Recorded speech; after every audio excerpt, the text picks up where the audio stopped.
Herkese merhaba, kanalıma hoş geldiniz. Bugünkü videomda yazlık çok şık güzel bir bluz tarifi sizlerle paylaşacağım.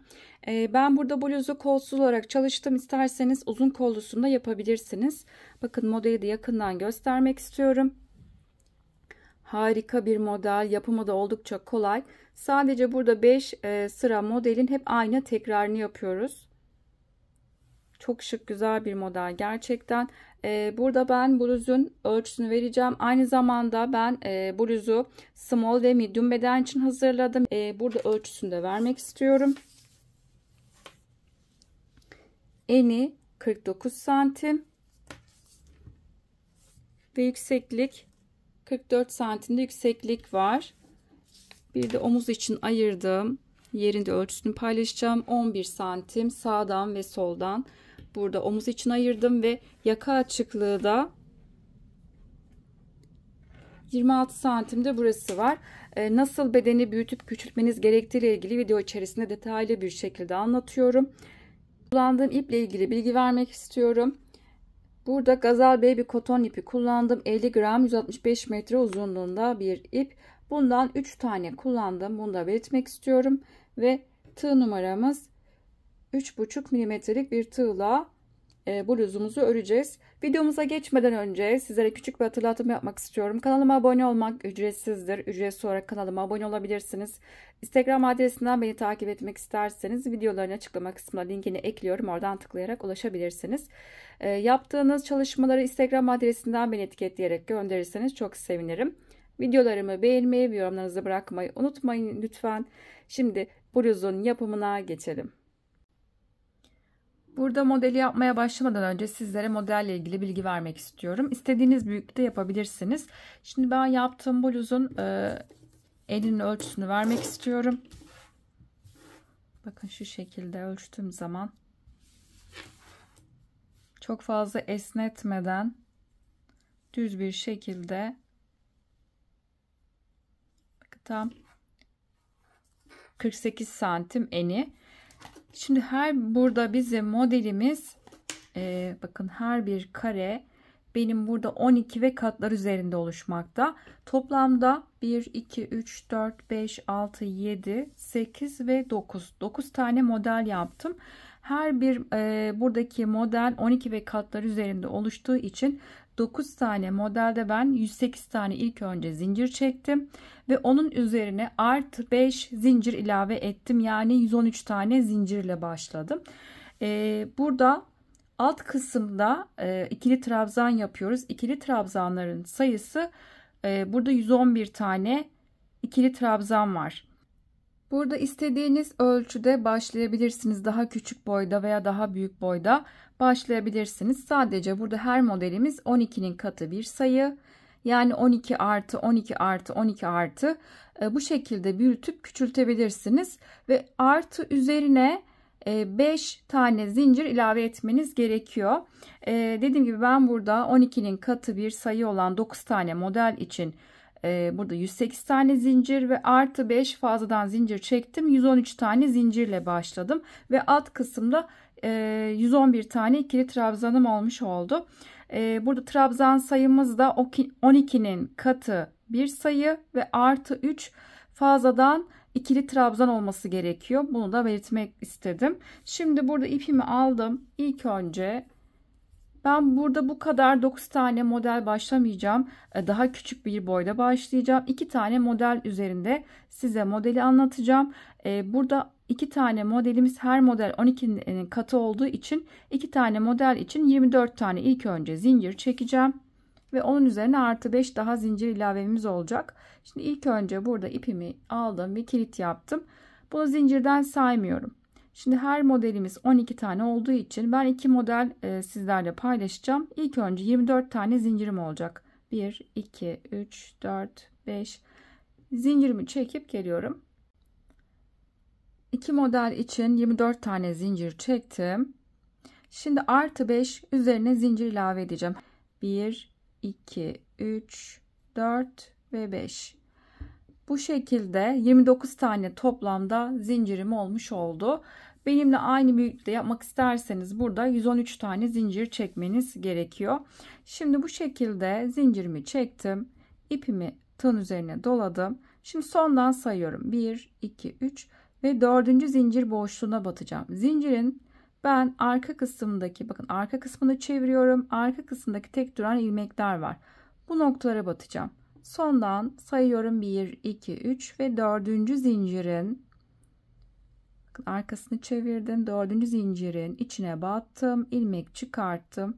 Tığda 3 ilmek var. Önce ikisini bir çıkarttım. Sonra kalan 2 ilmeği çıkarttım. Bakın bir tane ikili trabzan yaptım. Zincirle birlikte 2 tane trabzan oldu. Tekrar ipimi doladım. Bir yanındaki zincir boşluğuna hep zincirlerin arka kısımlarına batacağım. Tekrar buraya 2 ilmeği çıkarttım. Kalan 2 ilmeği tekrar çıkarttım. Tekrar tığın üzerine ipimi doladım. Bir yanındaki zincir boşluğuna tekrar battım.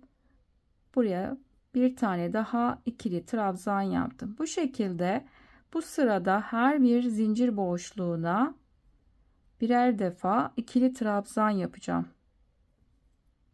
Bakın önce ikisini bir çıkarttım. Sonra kalan 2 ilmeği çıkarttım. Bu şekilde sıranın sonuna kadar trabzanlarımızı yapalım. Sıramın sonuna geldim. Şimdi baştaki zincirle birlikte burada iki model için toplamda 27 tane ikili trabzan olmuş oldu.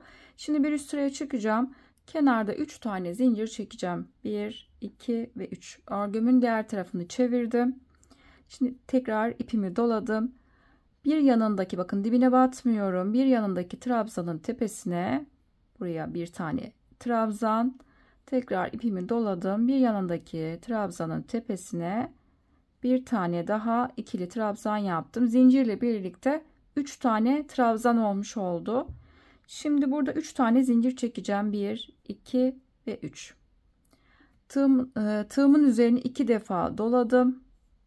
Şimdi bir yanındaki boşluğu atladım ve ikinci trabzanın tepesine battım. Buraya bir tane üçlü trabzan yapacağım. Bakın önce ikisini bir çıkarttım. Sonra 2 ilmeği çıkarttım. Bakın tığda 2 ilmek kaldı. İkisini bir çıkarttım. Bu şekilde üçlü trabzan yaptım. Tekrar tığın üzerine 2 kere doladım. Bir yanındaki boşluğu atladım ve ikinci trabzanın tepesine tekrar bir üçlü trabzan daha yapacağım. Önce ikisini bir çıkarttım. Sonra bir daha ikisini, tığda kalan 2 ilmeği çıkarttım. Tekrar tığın üzerine 2 kere doladım. Bir yanındaki boşluğu atladım ve ikinci boşluğa tekrar bir üçlü trabzan daha yaptım. Bakın toplamda 3 tane oldu. Aynısından bir kere daha yapacağım. Tekrar ipimi 2 kere doladım. Bir tane atladım ve ikinci boşluğa buraya tekrar bir üçlü trabzan daha yaptım. Şimdi tekrar 3 tane zincir çekeceğim. 1, 2 ve 3. Tığın üzerine bir kere doladım. Bir yanındakini atladım ve ikinci trabzanın tepesine buraya bir tane ikili trabzan yaptım. Tekrar bir yanındaki boşluğa ikinci ikili trabzan, bir sonraki boşluğa üçüncü ikili trabzan yaptım.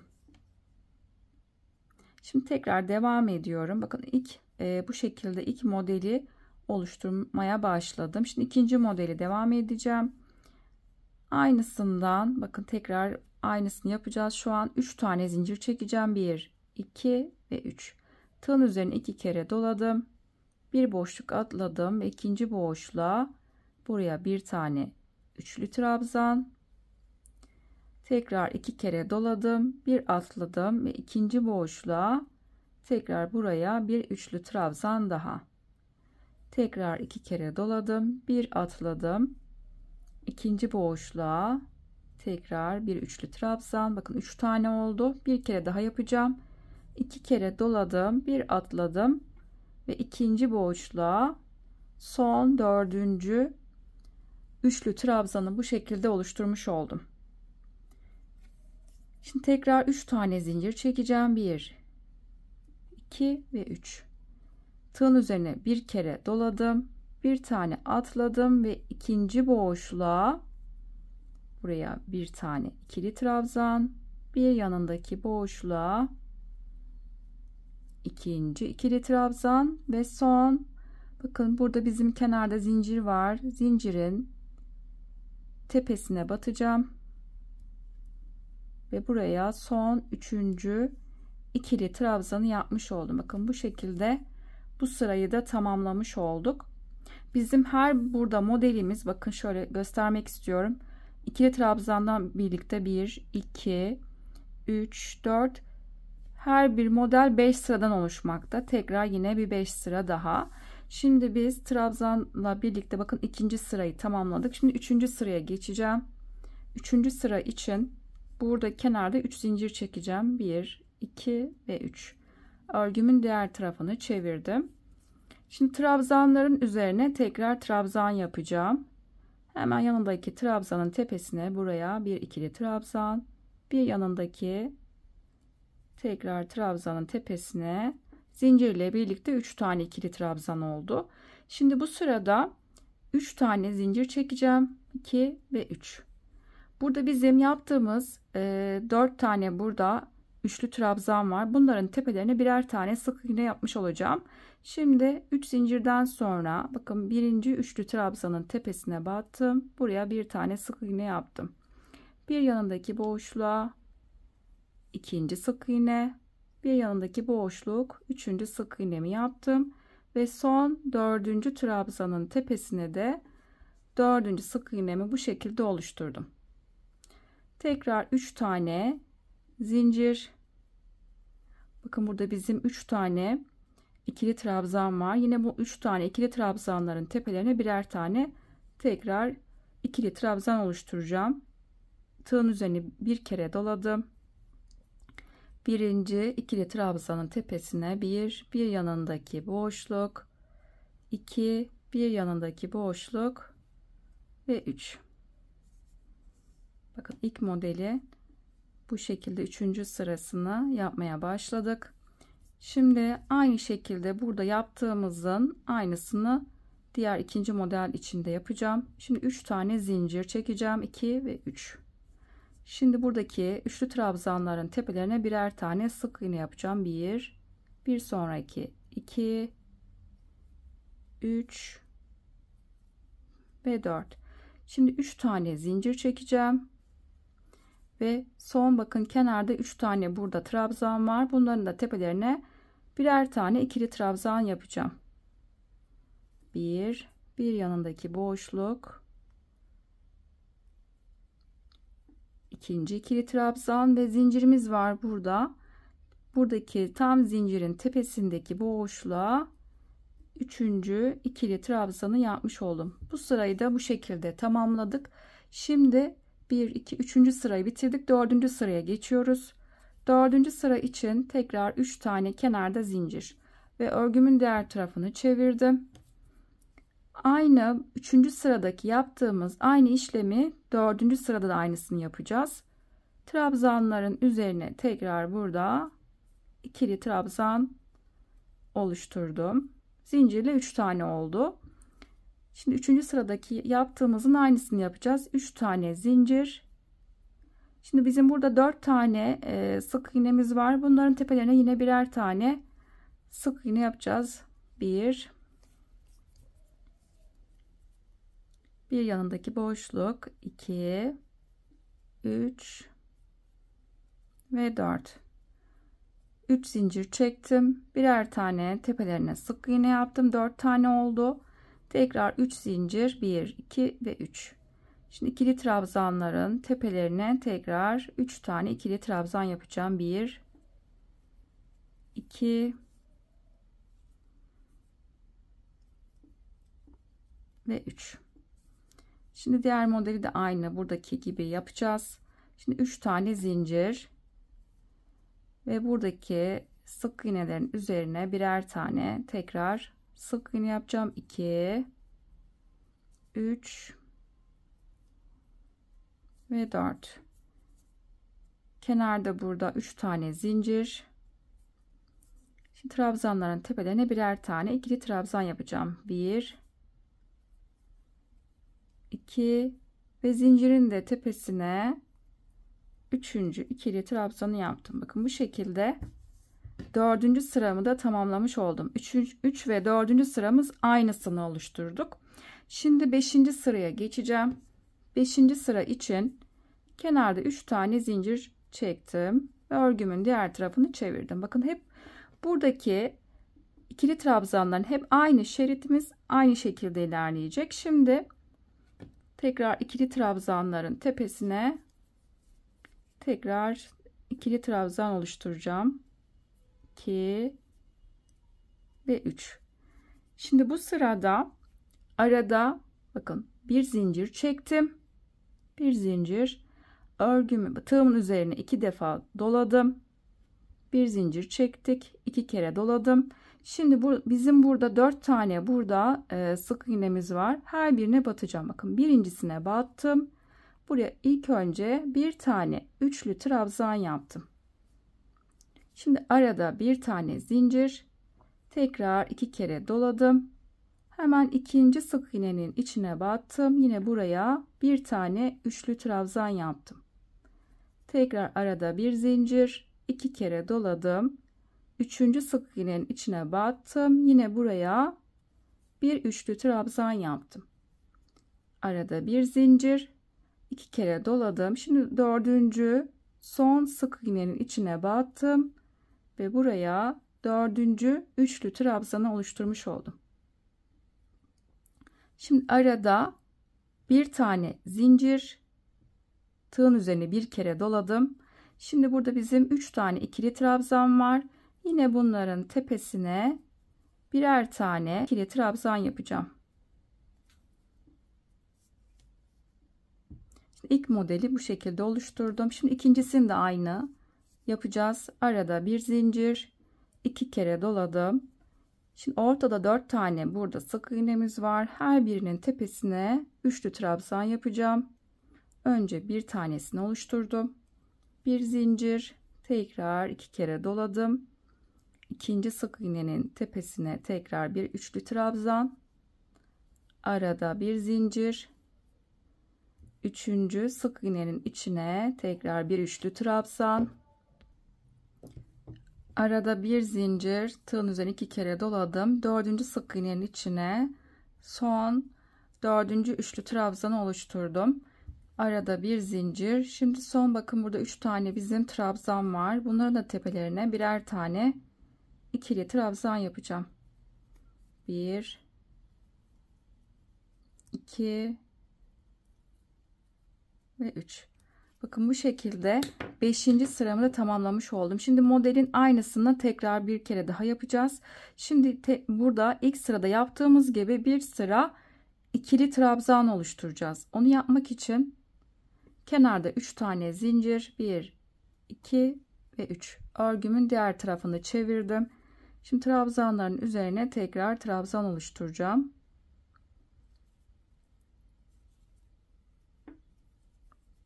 Bakın burada arada bir tane zincir var. Zincir boşluğuna bir tane ikili trabzan. Şimdi üçlü trabzana geldim. Üçlü trabzanın tepesine bir tane. Arada bir zincir var. Bir zincirlik boşluğa bir tane. Tekrar burada üçlü trabzanın tepesine geldim. Buraya bir tane. Şimdi bir zincirlik boşluğa bir tane. Trabzanın tepesine bir tane. Bir zincirlik boşluğa bir. Trabzanın tepesine bir tane. Tekrar bir zincirlik boşluğa bir tane. Bakın bizim burada 3 tane ikili trabzan var. Bunların da tepelerine birer tane şekilde. Bu sırayı da bu şekilde ilerleyeceğiz. Tekrar bakın bir zincirlik boşluğa geldim. Buraya bir tane. Trabzanın tepesine bir tane. Bu şekilde bir zincirlik boşluğa bir trabzanın tepesinde bir şekilde. Bakın 3 tane burada ikili trabzandan önce yine bir tane bir zincir boşluğumuz var. Buraya da bir tane ikili trabzan. Buradakileri tepelerine de birer tane ikili trabzan şekilde sıranın sonuna kadar gelelim. İlk modeli bu şekilde oluşturduk. Şimdi buradaki ikinci sıranın yaptığımız aynı işlemi tekrar uygulayacağız. Kenarda 3 tane zincir ve burada 3 tane zincirle birlikte ikili trabzan yapacağız. Yanındaki boşluğa bir tane ikili trabzan, bir sonraki boşluğa zincirle birlikte 3 tane ikili trabzan yaptım. Şimdi 3 tane zincir çekeceğim. Tığın üzerine 2 kere doladım. Şimdi bir tane boşluk atladım ve ikinci boşluğun içine buraya ilk önce bir tane üçlü trabzan yaptım. Tığın üzerine 2 kere doladım.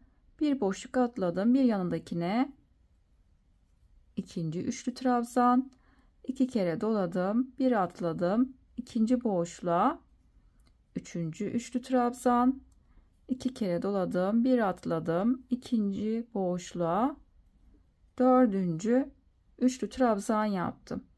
Tekrar 3 tane zincir, ipimi tığın üzerine bir kere doladım, bir atladım. İkinci boşluktan itibaren 3 tane ikili trabzan yapacağım. 1 2 ve 3. Tekrar 3 tane zincir, 2 kere doladım, bir atladım. İkinci boşluğa bir üçlü trabzan, 2 kere doladım, bir atladım. İkinci üçlü trabzan, bir atladım. İkinci boşluğa 3 tane üçlü trabzan oldu ve son bir kere daha yapıyorum. 4 tane üçlü trabzan oldu. 3 zincir, sıramın sonunda bakın bir atladım. İkinci boşluğa birinci ikili trabzan, bir yanındaki boşluk ikinci ikili trabzan ve son kenarda zincirim var. Buraya da üçüncü ikili trabzan yapmış oldum. Bir sonraki sıra için 3 tane zincir, örgümün arkasını çevirdim. Şimdi trabzanların tepesine tekrar trabzan yapacağım. Şimdi biz bakın 1 2 3. sıranın aynısını yapacağız. Şimdi 3 tane zincir çekeceğim. 1 2 ve 3. Buradaki trabzanların tepelerine birer tane sık iğne yapacağım. 1 2 3 ve 4. Şimdi 3 tane zincir. Şimdi 3 tane burada ikili trabzan var. Bunların da tepelerine birer tane ikili trabzan yapacağım. 2 ve 3. Şimdi tekrar buradaki gibi aynısını yapacağız. 1 2 3 zincir, trabzanların tepelerine birer tane sık iğne, 2 3 ve 4. 3 tane zincir, kenarda 3 tane ikili trabzan var. Bunların da tepelerine birer tane ikili trabzan bu şekilde oluşturdum. Şimdi bir sonraki sıraya geçiyoruz. 1 2 3 zincir, diğer tarafı çevirdim. Tekrar trabzanların tepelerine yine birer tane ikili trabzan. Şimdi buradaki bizim yaptığımız bir önceki sıranın aynısını tekrar bu sırada yine aynısını yapıyoruz. 3 zincir. Şimdi burada 4 tane sık iğnemiz var. Bunların da tepelerine birer tane tekrar sık iğne yapacağım. 1 2, bir yanındaki boşluk 3 ve 4. 4 tane sık iğne oldu. Tekrar 3 tane zincir. Ortada 3 tane ikili trabzan var. Bunların da tepelerine birer tane ikili trabzan. İlk modeli yaptım. Şimdi ikinci modelde aynısını uygulayacağım. 3 tane zincir. 4 tane burada sık iğne var. Yine bunların tepelerine birer tane tekrar sık iğnemi oluşturacağım. 3 ve 4. 3 tane zincir ve kenarda 3 tane ikili trabzan var. Bunların da tepelerine birer tane ikili trabzan yaptım. Bakın şimdi şuradaki bizim 1 2 3 4 5. sıranın aynısını şu an yapacağız. kenarda 3 tane zincir, örgümün diğer tarafını çevirdim. Şimdi trabzanların üzerine tekrar ikili trabzan, zincirle birlikte 3 tane oldu. Şimdi arada bir tane zincir, tığın üzerine 2 kere doladım. Şimdi buradaki birinci sık iğnenin içine buraya bir üçlü trabzan, arada bir zincir, ikinci sık iğnenin içine bir üçlü trabzan, arada bir zincir, üçüncü sık iğnenin içine buraya bir üçlü trabzan, arada bir zincir, dördüncü sık iğnenin içine buraya bir üçlü trabzan. Şimdi arada bir tane zincir ve ortada bizim 3 tane ikili trabzan var. Bunların da tepelerine birer tane ikili trabzan bu şekilde yaptım. Şimdi ikinci modeli de aynısını uygulayacağım. Arada bir zincir, 2 kere doladım. Birinci sık iğnenin içine buraya bir üçlü trabzan, arada bir zincir, ikinci sık iğnenin içine bir üçlü trabzan, arada bir zincir, üçüncü sık iğnenin içine de bir üçlü trabzan, arada bir zincir. Şimdi son sık iğnenin içine de dördüncü üçlü trabzanı yaptım, arada bir zincir, tığın üzerine bir kere doladım. Şimdi sıranın sonunda bakın 3 tane burada ikili trabzan var, yine üzerine 3 tane ikili trabzan yapacağım. Bakın son zincirin içine de üçüncü ikili trabzanı yaptım. Şimdi son bakın buradaki bizim yaptığımız ikili trabzanı yapacağım. Bakın son burası söküldü. Tekrar zincirin içine üçüncü ikili trabzanı yaptım. Şimdi bir sonraki sıra için 1, 2 ve 3 örgümün diğer tarafını çevirdim. Trabzanların üzerine tekrar trabzan, bakın bir zincirlik boşluğa geldim, buraya bir tane trabzanın tepesine bir tane, arada bakın birer zincirimiz vardı, araya bir tane, trabzanın tepesine bir tane, bir zincirlik boşluğa bir, trabzanın tepesine bir zincirlik boşluğa bir tane, trabzanın tepesine bir tane. Bakın tekrar burada arada bir zincir var, buraya bir tane. Şimdi ortada 3 tane ikili trabzan var. Bunların da tepelerine birer tane bu şekilde devam edeceğiz. Bakın tekrar bir zincirlik boşluğa bir, trabzanın tepesine bir zincirlik boşluğa bir tane,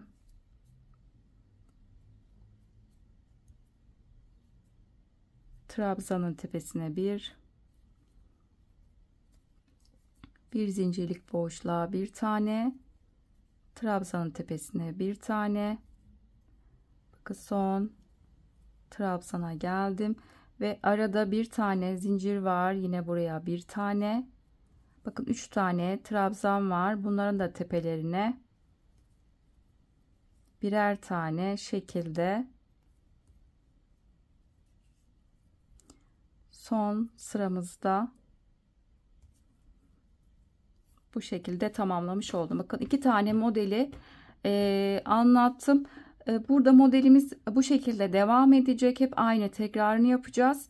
İstediğiniz yükseklikte yapabilirsiniz. Burada en son sizlere kaç sıra ördüğümün bilgisini paylaşacağım. Ben parça yeteri kadar büyüttüm. Yaptığım parça benim bluzun arka parçasını oluşturacak. Şimdi kaç tane model yaptığımı bilgisini paylaşacağım. 1, 2, 3, 4, 5, 6, 7, 8 ve 9. Tam 9 tane model yaptım. Aynı zamanda sizlere ölçüsünü de paylaşmak istiyorum.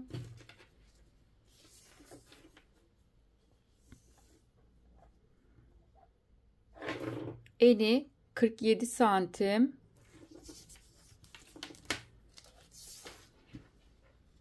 Ve boyu 42 santimde boyu var. İstediğiniz boyda da yapabilirsiniz. Boyunu biraz daha uzatabilirsiniz veya daha da kısa tutabilirsiniz. Bu şekilde 42 santim yaptım.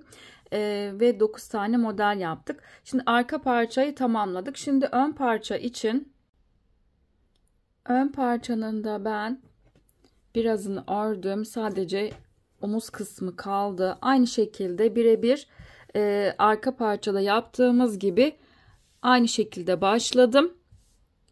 Bakın 3, 6, 9 tane model.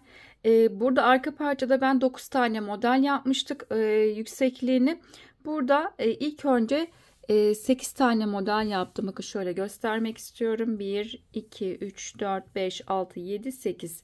Arka parçada biz 9 tane model yaptık. Şimdi ön parçada 8 tane model yaptım. Şimdi 9.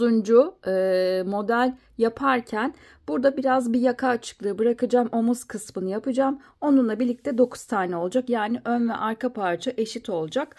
Sadece ön parçada burada bir yaka açıklığı bırakacağız. Bu şekilde bluzumuzu tamamlayacağız. 9. modeli yaparken burada ben yaka açıklığını ayarlayacağım. İstediğiniz yaka açıklığı bırakabilirsiniz. Ben burada omuzu için 2 tane model bırakacağım. Sağda ve solda 2 tane model bırakacağım. Dediğim gibi istediğiniz şekilde yapabilirsiniz. Daha kapalı olmasını isterseniz 3 de yapabilirsiniz. Ben burada ikinci modelin bakın tam 3 tane burada trabzan var. Birincisine tam kenardaki trabzanın tepesine işaretleyici taktım. Aynı şekilde diğer tarafta da 2 tane modelin bakın trabzanın burada 3 tane trabzan var. En sondaki trabzana buraya işaretleyici taktım. 2 tane sağda ve 2 tane solda model bıraktım. Bunlar omuz kısmını oluşturacak. Ortada 1, 2, 3, 4, 5 tane de yaka açıklığı için model bıraktım. Bu şekilde. Şimdi buradan hiç ipimizi kopartmadan devam ediyorum. Sol taraftaki bakın buradaki 2 tane modeli tam tamamlayacağız. Şimdi buradan ipimizi kopartmadan omuzu için örmeye devam edeceğim. Aynı modelimizi devam ettireceğiz. Sadece burada 2 model üzerinden modelimizi tamamlayacağız. Kenarda 3 zincir çekeceğim ve örgümün diğer tarafını çevirdim. Şimdi trabzanların üzerine tekrar trabzan oluşturacağım.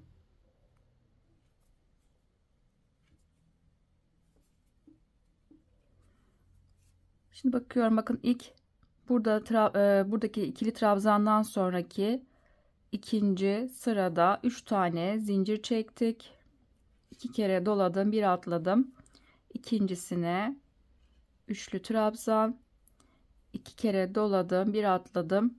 İkinci boşluğa buraya tekrar bir üçlü trabzan, 2 kere doladım, bir atladım.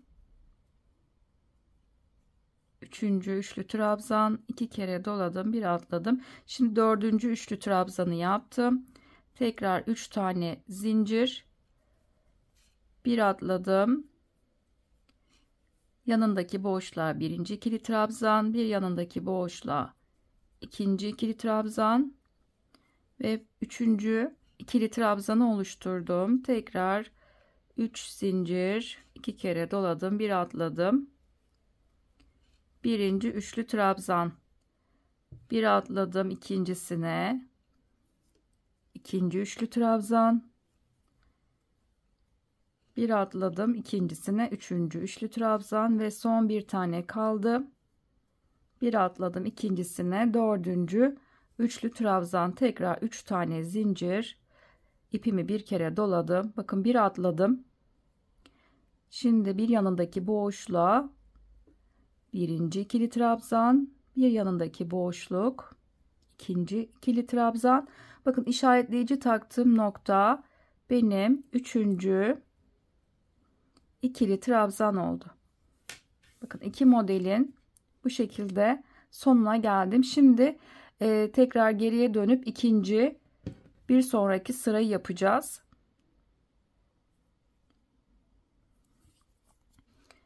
3 tane zincir ve örgümün diğer tarafını çevirdim. Tekrar trabzanların üzerine trabzan. Şimdi 3 tane zincir. Buradaki üçlü trabzanların tepelerine sık iğne yapacağız birer tane. 2, 3 ve 4. Tekrar 3 tane zincir. 3 tane burada ikili trabzan var. Bunların da tepelerine birer tane batacağım. Bakın aynı şekilde diğer sıralarda yaptığımızın aynısını yapacağız. Burada 2 model üzerinden modelimizi devam ettireceğiz. Bir tane daha burada modelimizi tamamlayalım. Bununla birlikte 9 tane olmuş olacak. Modelimizi tamamlayıp gelelim. Ben modelimi bitirdim. Bakın omuz kısmına bir tane bu şekilde model yaptım. Bakın saydığım zaman alttan 2, 4, 6, 8 ve 9. Arka parçada da biz 9 tane model yapmıştık. Bir tanesini bu şekilde omuz kısmına ayırdım. Şimdi yaka açıklığı için ayırdığımız 5 tane modelimizden sonra bakın kenardaki 2 tane yine omuz kısmı için burada ayırmıştık. Şimdi biz en son bakın şöyle göstermek istiyorum. Biz düz taraftan trabzan ördükten sonra şimdi diğer tarafı çeviriyoruz. Bu defa kenardan başlamıyorum burada modelimi yapmaya. İç taraftan işaretleyicinin olduğu yerden itibaren bu tarafa da modelimi oluşturacağım. Şimdi ilk önce burada ipimi aldım ve burada bir kilit yaptım. Ben burada direkt trabzanla yapmaya başlayacağım. O yüzden ipimin tığın üzerine ipimi doladım. Şimdi işaretleyicinin olduğu yere bakın burada 1, 2, 3 tane trabzan var. Tam işaretleyicinin olduğu noktaya battım.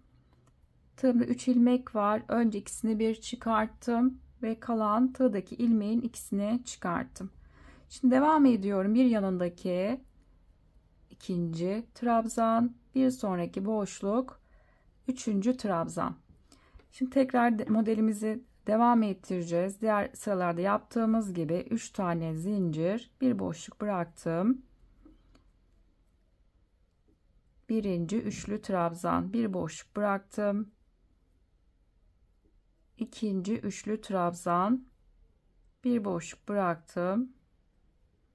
Üçüncü üçlü trabzan, bir tane boşluk bıraktım. Dördüncü üçlü trabzan, 3 tane zincir, bir boşluk bıraktım. 1, 2 ve 3 tane ikili trabzan. Bu şekilde aynı burada yaptığımız aynı işlemi diğer taraf omuz için de uygulayalım ve modelimizi tamamlayalım.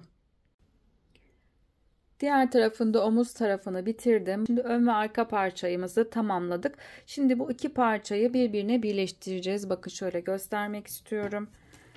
Arka parça bizim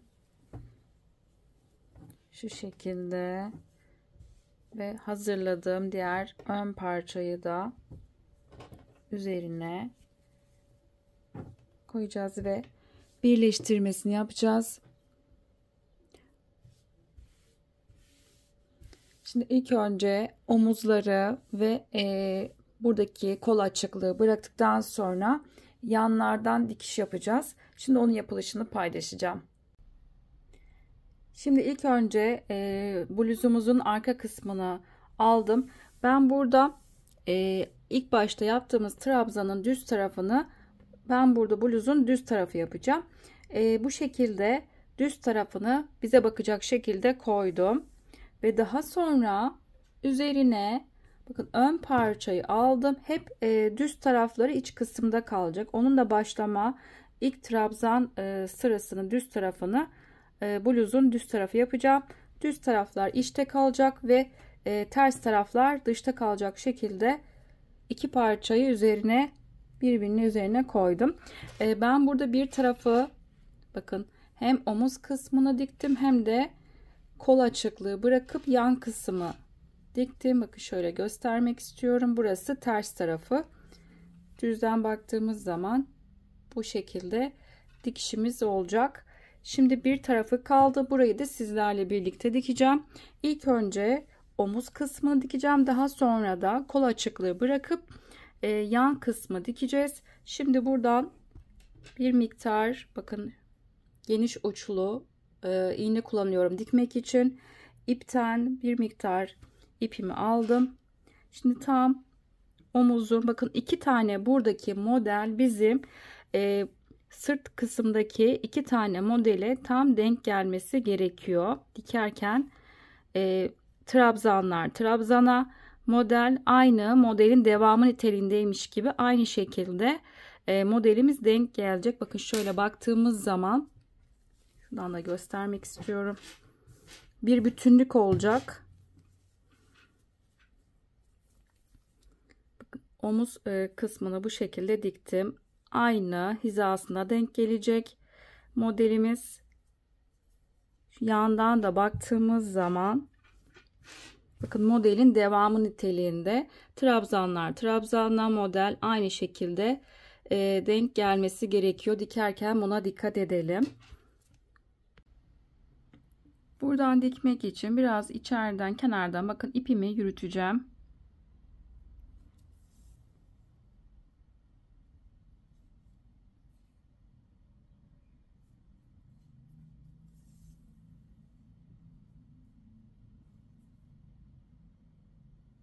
Şimdi ilk buradaki bizim zincirin tam tepesinden iğnemi çektim. Şimdi diğer bakın bizim buradaki kenardaki boşluktan trabzanın boşluğundan iğnemi çıktım.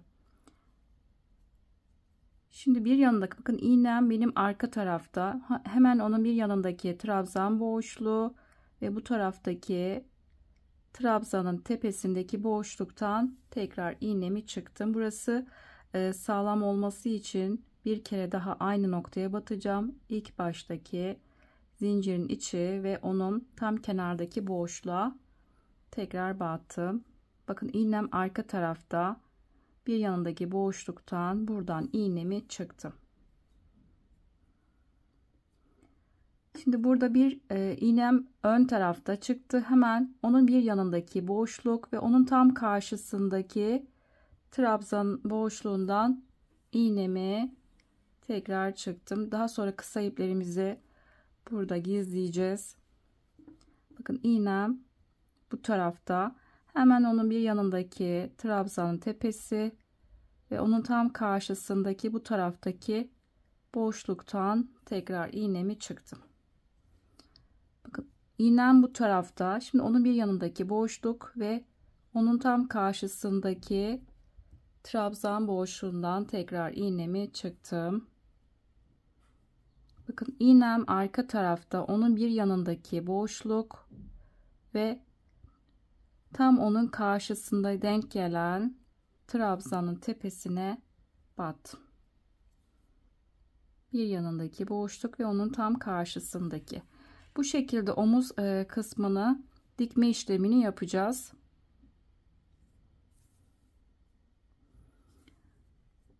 Tam burada model aynı şekilde denk gelecek. Trabzanlar da karşılıklı denk gelecek. Ve buraya kadar omuz kısmını dikelim. Omuz tarafını ben diktim.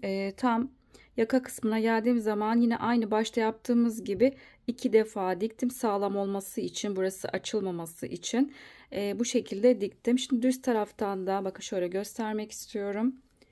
Bu şekilde görünüşü. Şimdi yan kısmı dikeceğiz. Burada kol açıklığını ayarlayacağız. Ben burada kendi kol ölçüme göre bu açıklığı ayarladım. 1, 2, 3, 4 tane model bıraktım. Tam 4. modelin tam trabzanın kenarından itibaren buradan aşağıya doğru dikme işlemini yaptım. Buranın da aynı zamanda sizlere ölçüsünü vermek istiyorum. Kendi kol açıklığınıza göre, kol ölçünüze göre bu kısmı açıklığı ona göre bırakabilirsiniz. Daha az veya daha fazla bırakabilirsiniz. Şu şekilde ölçtüğüm zaman bakın tam 20 santim. Kol açıklığını ben 20 santim yaptım. Şimdi buradan şöyle 4 tane model kenardan ayıracağım. 1, 2, 3 ve 4. Tam kol açıklığını bu şekilde. Şimdi buraya bir işaretleyici takacağım. Tam trabzanın kenar noktası ve diğer tarafa da aynı şekilde taktım. Şimdi buradan itibaren başlayacağım yukarı doğru bu kısma kadar dikeceğiz. Tam kenardan başlayacağım. Burada bir ipimi sabitleyeceğim ilk önce. Buradan bir düğüm atacağım.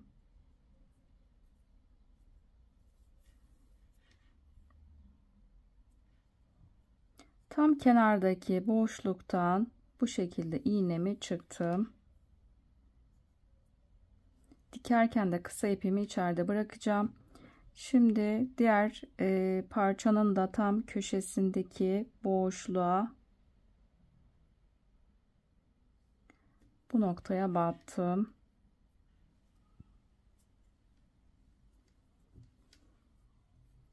Şimdi bir yanındaki şu şekilde bakın trabzanların aralarına batacağım. Bakın şöyle göstermek istiyorum. Bakın hemen yanında bir trabzan var. Tam trabzanın arasındaki boşluğa battım ve onun tam karşısındaki denk gelen trabzanın ara boşluğuna bu şekilde battım.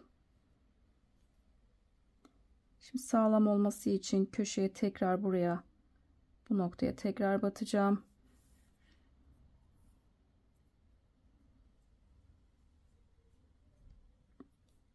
Aynı noktaya trabzanın ara boşluklarına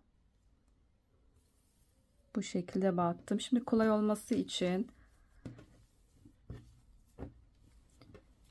parçayı açtım. Yani burada dikerken modelimiz karşılıklı denk gelmesi için, rahat görebilmek için bu şekilde yaptım. Şimdi karşılıklı bakın şu şekilde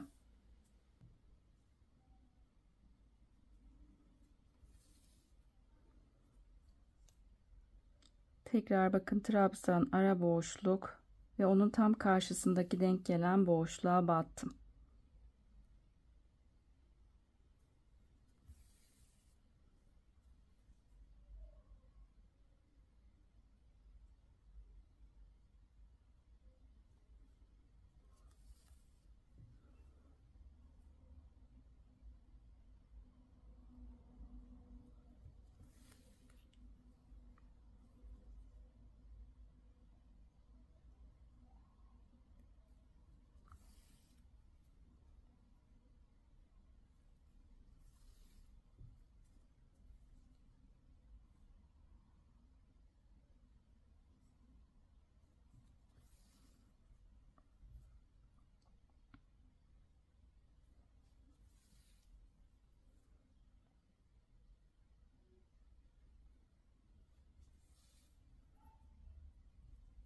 Bu şekilde model bozulmayacak şekilde dikme işlemini yapalım. İşaretleyiciye kadar gelelim.